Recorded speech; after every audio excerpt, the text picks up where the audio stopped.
Megastar Chiranjeevi మనశంకర Varaprasad గారు సినిమాతో ఈ సంక్రాంతికి సూపర్ హిట్ ను ఖాతాలో వేసుకున్నారు. సక్సెస్ఫుల్ డైరెక్టర్ అనిల్ రావిపూడి దర్శకత్వంలో సంక్రాంతి కానుకగా వచ్చిన ఈ చిత్రం కేవలం 5 రోజుల్లోనే 226 కోట్ల గ్రాస్ వసూళ్లు సాధించి టాలీవుడ్ బాక్సాఫీస్ వద్ద బాస్ స్టామినా ఏంటో మరోసారి నిరూపించారు. ఈ సినిమా ఫ్యామిలీ ఎంటర్టైనరే అయినప్పటికీ చిరును వింటేజ్ స్టైల్లో చూపించడం, కామెడీ, బాస్ గ్రేస్ సంక్రాంతికి పర్ఫెక్ట్ గా సూట్ అయ్యే ఎంటర్టైన్మెంట్ ఉండటంతో బాగా కలిసొచ్చి సంచలన వసూళ్లతో దూసుకెడుతోంది. ఈ సినిమాలో నయనతార కథానాయికగా నటించగా విక్టరీ వెంకటేష్ ఒక ప్రత్యేక పాత్రలో మెరిశారు. వెండితెరపై చిరంజీవి, వెంకటేష్ లను ఒకే ఫ్రేమ్ లో చూడటం అభిమానులకు కంటికి పండుగలా అనిపించింది. వీరిద్దరి కెమిస్ట్రీ సినిమాకు ప్రధాన బలంగా నిలిచింది.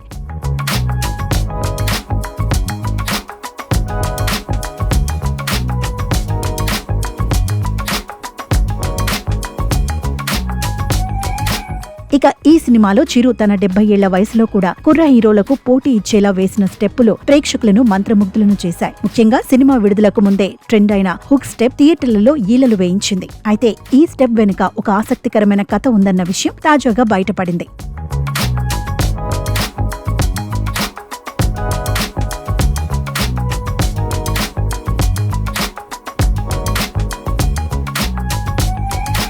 ఈ సినిమాకు కొరియోగ్రఫీ అందించిన ఆటా సందీప్ టీం హుక్ స్టెప్ కు ముందు వచ్చే లీడ్ మూమెంట్ కోసం చాలా సేపు కుస్తీ పడ్డారట. ఎన్ని రకాల మూమెంట్స్ ట్రై చేసినా ఏదో వెలితిగా అనిపించింది. టీం మొత్తం తలలు పట్టుకుని ఆలోచిస్తున్న సమయంలో మెగాస్టార్ స్వయంగా రంగంలోకి దిగినట్లు తెలుస్తోంది. కొరియోగ్రాఫర్ల ఇబ్బందిని గమనించిన చిరు దగ్గరకు వచ్చి హుక్ స్టెప్ కు ముందు లీడ్ ఎలా ఉండాలో స్వయంగా చేసి చూపించారు. ఆ మూమెంట్స్ చూసి అనిల్ రావిపూడితో పాటు కొరియోగ్రాఫర్లు షాక్ అయ్యారట.